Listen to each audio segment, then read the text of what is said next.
میں نے اتنا کہا اور پھر موہد وہاں سے چلا آیا۔ میں ہما کو کال کرنے لگی اور پوچھنے لگی کہ وہ کب تک میرے گھر آئے گی اور مجھے چیزیں دیں گی، کیونکہ اس کی چیزوں کے بنا میں کچھ بھی نہیں کر سکتی تھی۔ مجھے ان چیزوں سے سخت ضرورت تھی اور وہ ہما کے پاس تھی۔ میں تو یہی بھی نہیں جانتی تھی وہ کون سی چیزیں ہیں۔ اگر مجھے معلومات ہوتی تو میں خود منگوا لیتی۔ میں نے فوراً ہما کو کال ملائی اور اسے کہنے لگی کہ وہ وقت پر آ کر مجھے چیزیں دے جائے اور مجھے سمجھا بھی جائے میں نے انہیں کیسے استعمال کرنا ہے۔ ہما نے کہا میں بس آتی ہی ہوں کچھ دیر میں۔ اس نے اتنا کہا اور فون بند کر دیا۔ میں اپنے کمرے میں بیٹھ کر ہی ہما کا انتظار کرنے لگی۔ میں باہر نہیں جانا چاہتی تھی۔ میں جب بھی اپنے کمرے سے باہر نکلتی کوئی نہ کوئی آ کر مجھے گھیر لیتا۔ 15 منٹ بعد ہما تیز قدموں میں میرے کمرے میں آئی اور دروازے کو بند کر دیا اور کہنے لگی یار تمہارے گھر کے مرد بہت ہی ٹھرکی ہیں، میں بیٹے کو خوش کروں یا باپ کو؟ ہما نے صوفے پر بیٹھتے ہوئے کہا۔ میں سمجھ گئی کہ وہ کسی بات کر رہی ہے، جیسے باپ ویسا ہی بیٹا ہے۔ تم تو چھوڑو اور اب مجھے جلدی سے وہ چیزیں دو۔ میں ان چیزوں کے لیے بے چین ہو رہی تھی۔ ہما نے بیگ سے کچھ چیزیں نکال کر لیں اور میرے ہاتھ میں رکھ دی۔ کہنے لگی یہ پاؤڈر ہے، تم جاؤ وہی تھی کمرے میں جاؤ گی تو یہ پاؤڈر دودھ میں ملا کر اسے دودھ میں ملا کر دینا، وہ مدہوش سا ہو جائے گا، اور یہ ایک گولی ہے، اسے اپنی ندی پر رکھ لینا۔ وہ جب تمہارے اتار کر برتھ ڈے کھیلے گا تو اسے ایسا ہی لگے گا کہ یہ تمہارا پہلی بار ہے۔ سمجھ گئی ہو نا میں کیا کہنا چاہ رہی ہوں؟ ہما نے کہا ہاں میں سمجھ گئی تم کیا کہنا چاہ رہی ہو۔ تم بس دعا کرنا اس ملاقات کے بعد موہد میرا بہت بڑا عاشق بن جائے، اتنا بڑا عاشق مجھ سے شادی کرنے کے لیے مچل پڑے، ورنہ میں ان کے گھر مردوں کی تنگ آ کر یہاں سے بہت دور چلی جاؤں گی۔ تمہیں پتہ ہے آج چچا نے بھی میرے ساتھ یہی سب کچھ کیا ہے۔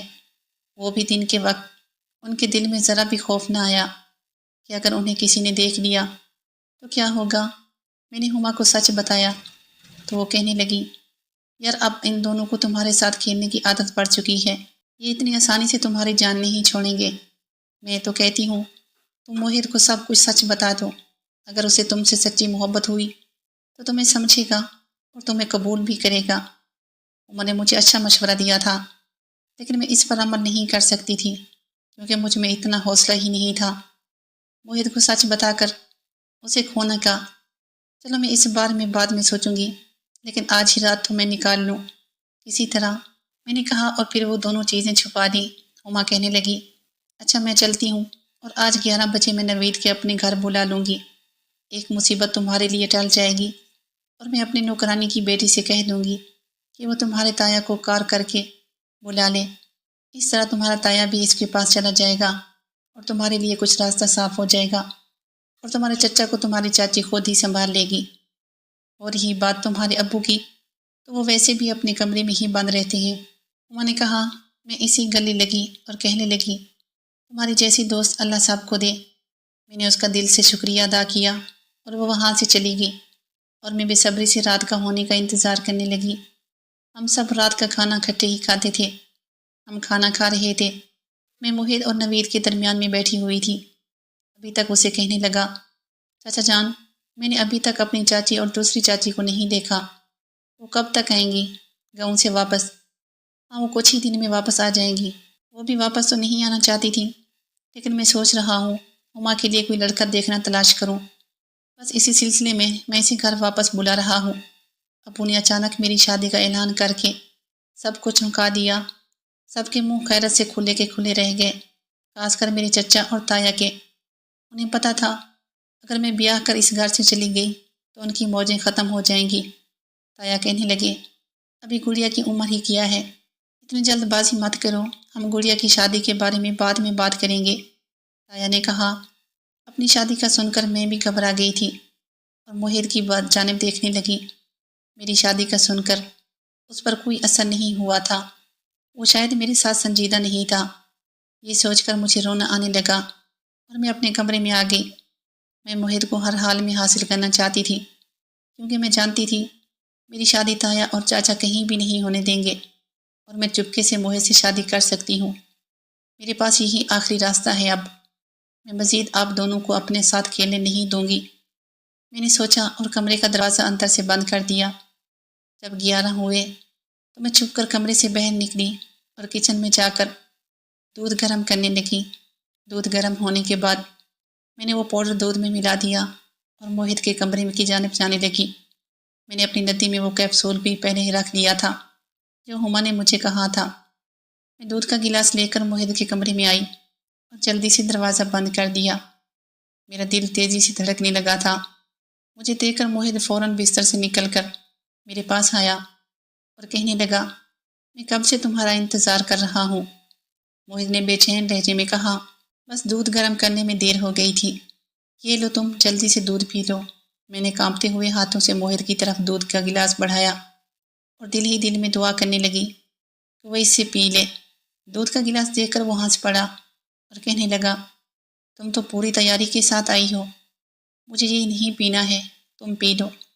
موہت نے دودھ پینے سے منع کر دیا، پلیز یار پی لو، میں اتنی مشکل سے لائی ہوں۔ میں نے روتی ہوئی شکل بنا کر کہا، میں نے تمہارا پینا ہے، یہ تم ہی لو۔ موہت خود پینے کی بجائے مجھے پلانے لگا۔ پلیز موہت، میں ساری رسمیں کرنا چاہتی ہوں، میری خاطر تھوڑا سا پی لو نا، میں پیار سے کہتی اسے زبردستی پلانے لگی۔ موہت نے سارا دودھ پی لیا اور پھر مجھے رومانی نگاہوں سے دیکھنے لگا اور پھر میرا ہاتھ پکڑ کر مجھے بیڈ پر بٹھایا۔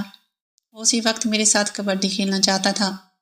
تبھی جلدی سے اپنے شیر کو پنجرے سے باہر نکال لیا تھا، وہ بھی ہوش میں ہی تھا۔ موہت نے اپنے شیر کو باہر نکال کر مجھے دکھایا اور کہنے لگا، تمہیں میرا شیر کیسا لگا ہے؟ بہت اچھا ہے تمہارا شیر۔ میں تو اسے دیکھ کر ہی اس کی دیوانی ہو گئی تھی۔ اگر تم اجازت دو تو کیا میں کچھ دیر اس کے ساتھ کھیل لوں؟ میں نے موہت سے کہا اور پھر اس کے شیر کو اپنے ہاتھ میں پکڑ کر کھیلنے لگی۔ موہت کا شیر پہلے سے ہی جاگا ہوا تھا۔ ارے یہ تم کیا کر رہی ہو گڑیا؟ بعد میں کھیل لینا، مجھ سے صبر نہیں ہو رہا ہے، مجھے پہلے اپنی ندی کا دیدار تو کروا دو۔ موہت نے اتنا کہا اور پھر مجھے بیڈ پر گرا کر میری ندی سے ڈھکن ہٹا دیا۔ میری سفید ندی دیکھ کر اس کے منہ میں پانی آنے لگا کیونکہ وہ سفید اور صاف تھی۔ موہت ابھی تک مدہوش نہیں ہوا تھا۔ میں پریشان ہونے لگی کہ ابھی تک اس پر دوا کا اثر کیوں نہیں ہوا، کہیں وہ دوا نکلی تو نہیں تھی۔ اگر اس دوا کا موہت پر کوئی اثر نہ ہوا تو میں کیا کروں گی، یہ سوچ کر میرے ہوش ہونے لگے۔ موہت نے جیسے ہی اپنی انگلی میری ندی کے اندر لے کر جانے کے لیے آگے بڑھائی، دروازے پر دستک ہونے لگی۔ موہت دروازہ کھولو، یہ آواز تایا جان کی تھی۔ ان کی آواز سن کر میں اور موہت ڈر گئے۔ موہت نے جلدی سے اپنے پینٹ کو اوپر کیا اور اپنے شیر کو ڈھانپ دیا، لیکن اسے دیکھ کر لگ رہا تھا کہ وہ شکار کے لیے تیار ہے۔ ناظرین، اس کہانی کا بقیہ حصہ اگلی ویڈیو میں اپلوڈ کیا جائے گا۔ آپ سے گزارش ہے کہ اس چینل کو سبسکرائب